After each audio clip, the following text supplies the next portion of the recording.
Hello everyone. आज हमने जो टॉपिक पिक किया है वो है पजल।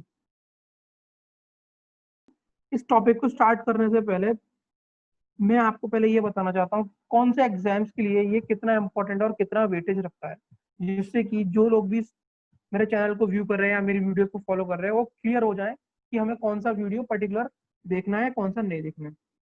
तो पजल को हम लोग हिंदी में क्या बोलते हैं? पहेली। ठीक है। सबसे पहले मैं बात करूंगा एग्जाम्स की। अगर मैं बैंकिंग एग्जाम्स की बात करता हूँ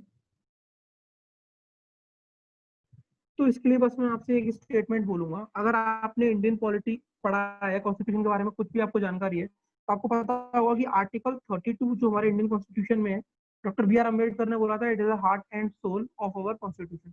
उसी तरीके से मैं एक बात बोलना चाहूंगा कि बैंकिंग एग्जाम्स के लिए पजल हार्ट एंड सोल है कि आप चाहे क्लर्क लेवल का एग्जाम देते हो चाहे पीओ लेवल का देते हो, प्री में इसका वेटेज रहता है 15 to 20 मार्क्स का।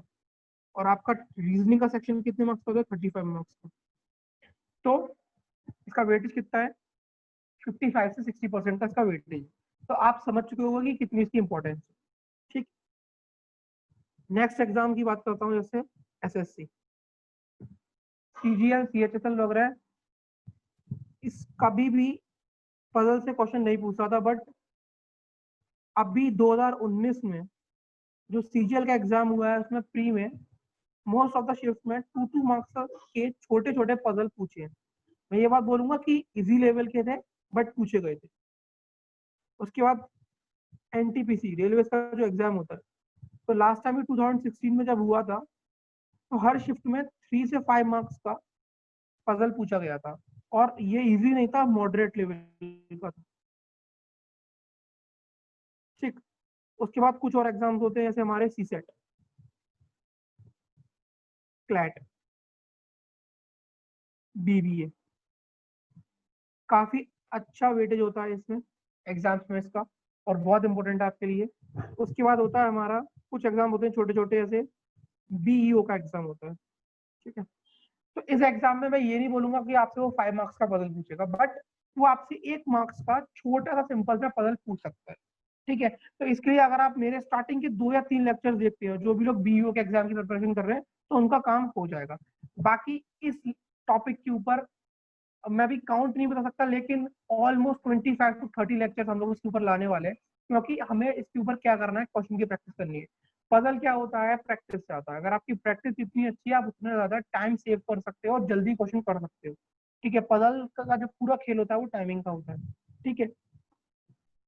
अब नेक्स्ट हम बात करेंगे कि पजल को किस तरीके से और कितने वे से क्लासीफाई करके बैंकिंग एग्जाम्स और अदर एग्जाम्स इसमें से क्वेश्चन पूछते हैं।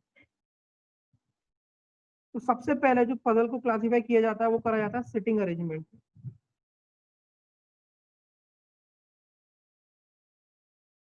नेक्स्ट इसके सब टाइप होता है क्लासिफिकेशन टाइप पजल। ये सब हम लोग डिटेल में देखेंगे, वन बाय वन सबके ऊपर बात करेंगे। Classification type puzzle. Third type है आपका floor floor based puzzle. Fourth type है आपका शेड्यूलिंग पजल। और फिफ्थ टाइप है आपका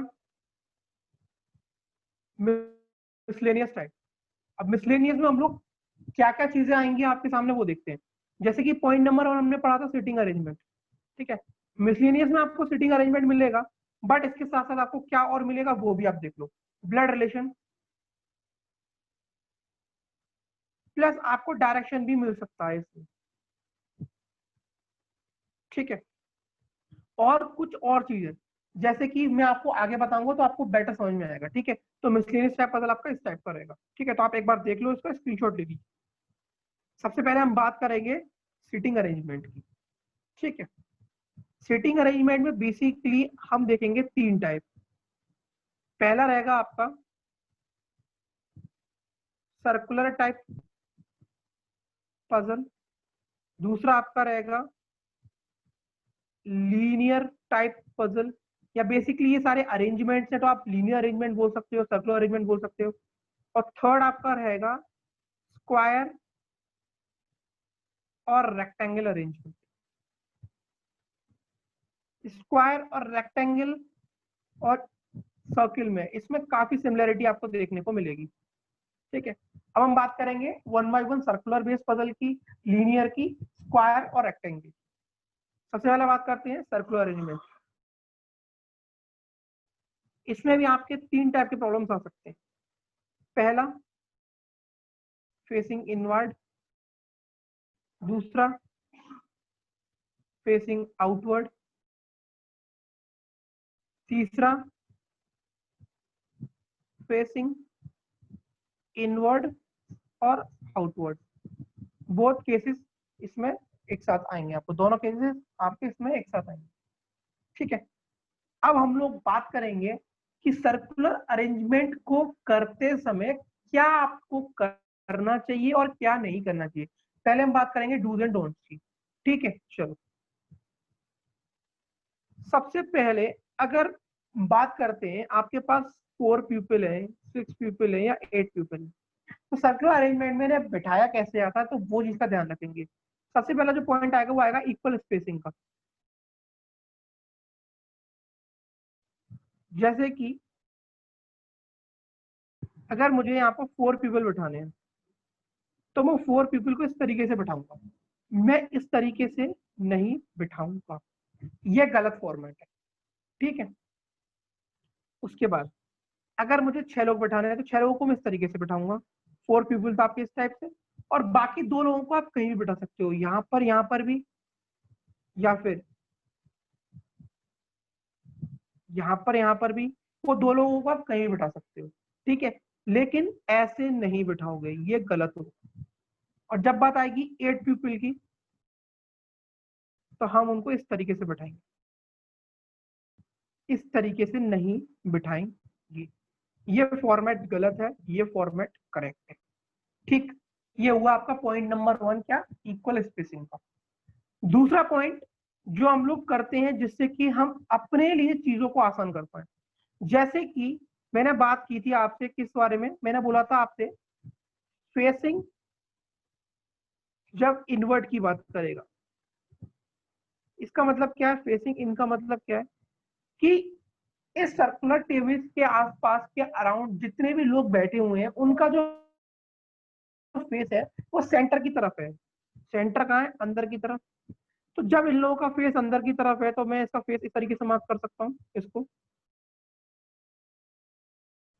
अब आप खुद देखो, जब आपका फेस अंदर की तरफ है, तो आपका इस हैंड की तरफ राइट होगा, इसके इस हैंड की तरफ राइट होगा, जहां मैं डॉट मार्क कर रहा हूँ ये सबके क्या है, राइट है। ठीक है, ऐसा क्यों मार्क कर लेते हैं हम इनिशियली, जिससे कि जब हम सिटिंग अरेंजमेंट को आगे करेंगे, जब हम बंदों को बैठाना शुरू करेंगे, तो हमें उनके राइट और लेफ्ट बार बार चेक ना करना पड़े, उसमें हमारा टाइम बचेगा। ठीक है, क्योंकि हमारा माइंड डिस्ट्रैक्ट होता है, हम बार बार देखते हैं राइट और लेफ्ट।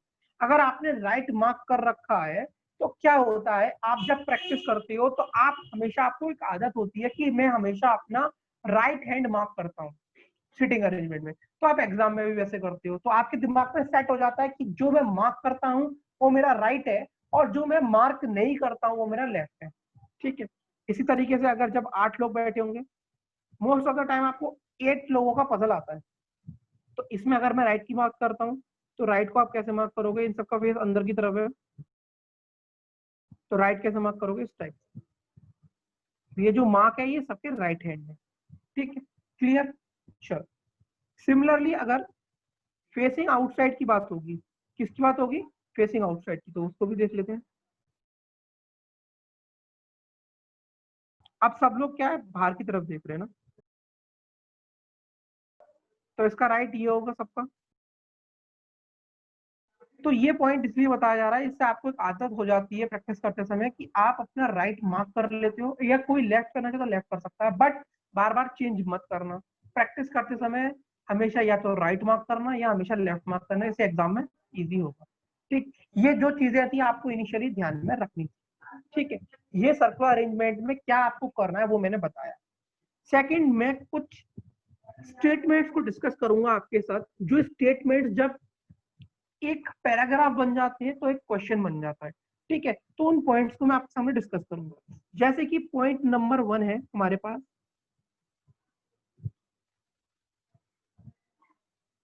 पॉइंट लिखा हुआ आपके सामने, A is immediate left of B. ठीक है, हिंदी में इसका मतलब होता है ए बी के तुरंत बाएं ओर बैठा हुआ है। तो अगर सर्कुलर अरेंजमेंट की हम बात करेंगे तो देखो सर्कुलर अरेंजमेंट में फॉर एग्जाम्पल आपके 8 लोग बैठे हुए हैं, ठीक है, जिसमें से हमारे सामने एक स्टेटमेंट है A is immediate left of B. तो सर्कुलर अरेंजमेंट में अगर आप देखो, मैं अगर अभी एक पोजीशन की बात करूं, इस पोजीशन की बात करूं, ये पोजीशन अभी इधर है, इस सर्कल को अगर मैं थोड़ा रोटेट कर दूं तो थोड़ी देर बाद ये पोजीशन यहाँ भी आ सकती है, थोड़ी देर बाद ये पोजीशन यहाँ भी आ सकती है। तो क्या होता है सर्कल में, अगर आप किसी एक पोजीशन को फिक्स करके चलते हो या किसी एक वेरिएबल को एक जगह बैठा के चलते हो, तो फिर उसके रेस्पेक्ट में पूरा क्वेश्चन हम करने की कोशिश करते हैं। ठीक है, और जरूरी नहीं है आप कहीं भी बैठा सकते हो, क्योंकि सर्कल है, इसको आप रोटेट कर दोगे तो ऊपर आ जाएगा, इसे और रोटेट कर दोगे तो ऊपर चला जाएगा। इस तरीके से पोजीशन रहेगी, वही सिर्फ चीजें रोटेट होती रहेंगी। तो यहाँ पर अगर इस सर्कुलर अरेंजमेंट में मुझे ये मार्क करना हो तो मैं कैसे करूंगा, A is immediate left of B. अगर हमने मान लिया, अज्यूम करके चल रहे हैं ये सब लोग अंदर की तरफ देख रहे हैं, तो अंदर की तरफ देख रहे हैं तो ये सबका राइट है, and A is immediate left of B. तो बी अगर मेरा यहाँ बैठा हुआ है इस पोजीशन पर, तो इसका इमीडिएट लेफ्ट क्या होगा। अब इमीडिएट लेफ्ट क्या होता है, हम क्या देख रहे हैं, हम मार्क करते हैं राइट, और जो मार्क नहीं है वो है लेफ्ट। तो ए इसका यहाँ बैठा होगा, कहाँ बैठा होगा, यहाँ पर इस पोजीशन पर ए बैठा होगा। तो ये इस तरीके से मार्क करेंगे, A is immediate to the left of B. आप में से कोई चाहे तो वो कहीं भी मार्क कर सकता है, आप बी को यहाँ भी बैठा सकते थे तो ए यहाँ आ जाता, आप बी को यहाँ बैठा देते अगर, तो आपका ए यहाँ आ जाता, क्योंकि ये लेफ्ट है। तो यहाँ पर कोई भी पोजीशन के संग आप स्टार्ट कर सकते हो अपना पद। पहली लाइन का मतलब मैंने बता दिया, A is immediate left of B. ठीक है, इसी तरीके से हम सेकंड पॉइंट की बात करेंगे।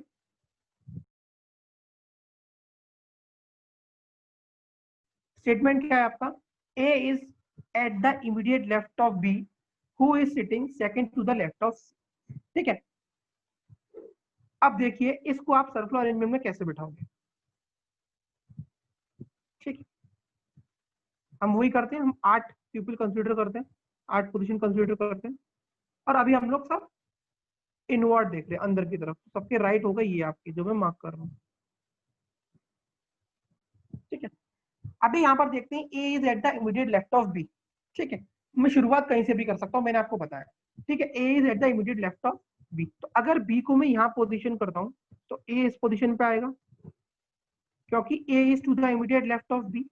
अब ध्यान देना यहाँ पर, इंग्लिश में हूँ और हिंदी में आपका वर्ड आता है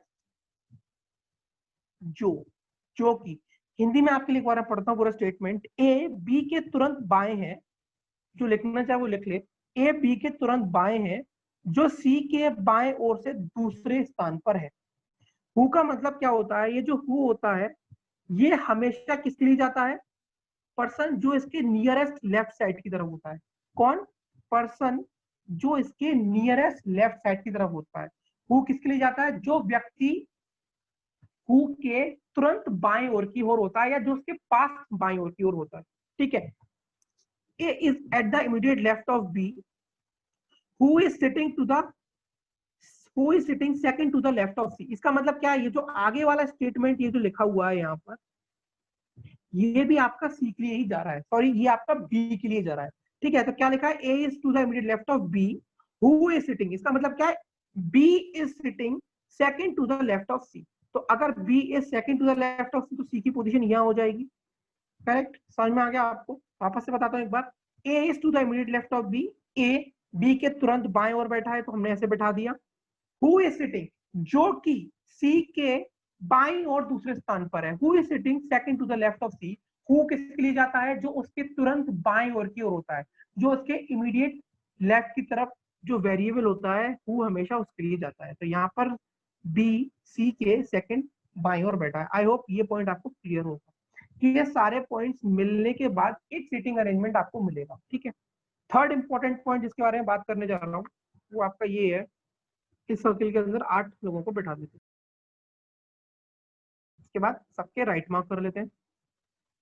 अभी हम लोग सिर्फ सेंटर को लेकर चल रहे हैं, मतलब फेसिंग इनवर्ड लेकर चल रहे हैं, ठीक है। सिर्फ अभी हम अंडरस्टैंड कर रहे हैं चीजों को, ठीक है। तो हम मार्क करेंगे। अभी क्या लिखा हुआ है, ए, जो कि बी के बाईं ओर बैठा है दूसरे स्थान पर, मतलब हु दे रखा है यहाँ पर, तो नियरेस्ट लेफ्ट साइड पर जो वेरिएबल है उसके लिए। तो ए को अगर मैं यहाँ बैठाता हूँ इस पोजीशन पर, तो क्या दे रखा है, A who is second to the left of B. तो अगर बी यहाँ पर आएगा तभी ए सेकंड होगा बी के, ठीक है। आगे यहाँ पर लगा है अब एंड, तो ध्यान रखना एंड होता है सेंटेंस को कनेक्ट करने के लिए, और हिंदी में बोलते हैं जिसे, और ये एंड हमेशा बेटा इस वेरिएबल के लिए जाता है जो सबसे पहला वेरिएबल होता है स्टेटमेंट के अंदर। जो स्टेटमेंट कनेक्ट कर रहा है, एंड जिस स्टेटमेंट को कनेक्ट कर रहा है, वो एंड उस स्टेटमेंट के सबसे पहले वेरिएबल के लिए जाता है। तो वापस से पढ़ता हूँ, A who is second to the left of B, A जो कि बी के बाईं ओर दूसरे स्थान पर है, और सी के दाईं ओर तीसरे स्थान पर। इसका मतलब क्या है कि सी अगर इस पोजीशन पे आएगा तब जाके मेरा स्टेटमेंट करेक्ट होगा। क्या लिखा हुआ है, A who is second to the left of B and sits third to the right of C. तो फर्स्ट, सेकंड, थर्ड, तो ये मेरा करेक्ट अरेंजमेंट बनेगा सर्कल में, ठीक है। तो मैंने आज आपके संग डिस्कस करा है पजल का पूरा कि क्या क्या उसमें हमें पढ़ना है, कौन से एग्जाम के लिए कितना वेटेज है। स्टार्ट किया मैंने सिटिंग अरेंजमेंट से, इंट्रोडक्शन दिया मैंने आपको सर्कुलर अरेंजमेंट का, सर्कुलर अरेंजमेंट में क्या आपको करना है क्या नहीं करना है, और क्या आपके बेसिक स्टेटमेंट का, वो भी मैंने यहाँ पर डिस्कस किया, ठीक है। तो इस लेक्चर के लिए अभी हम सिर्फ आपको इंट्रोडक्शन ही रहने देते हैं, ठीक है। अगर आपको पसंद आया हो तो लाइक कीजिए, सब्सक्राइब कीजिए, और जो लोग प्रिपेयर कर रहे हैं प्लीज उनके शेयर कीजिए, और आई होप ये वीडियो आपके लिए बहुत हेल्पफुल रहेगा, ठीक है। नेक्स्ट लेक्चर में मैं 5 और 6 अरेंजमेंट के क्वेश्चंस सर्कुलर के लेकर आऊंगा, उसके बाद हम 8 के करेंगे, उसके बाद हम चले जाएंगे हमारे लीनियर अरेंजमेंट के ऊपर, और उसके बाद भी फर्दर धीरे धीरे करके हम आगे चलते हैं, ठीक है। तो इस लेक्चर के लिए इतना ही, थैंक यू।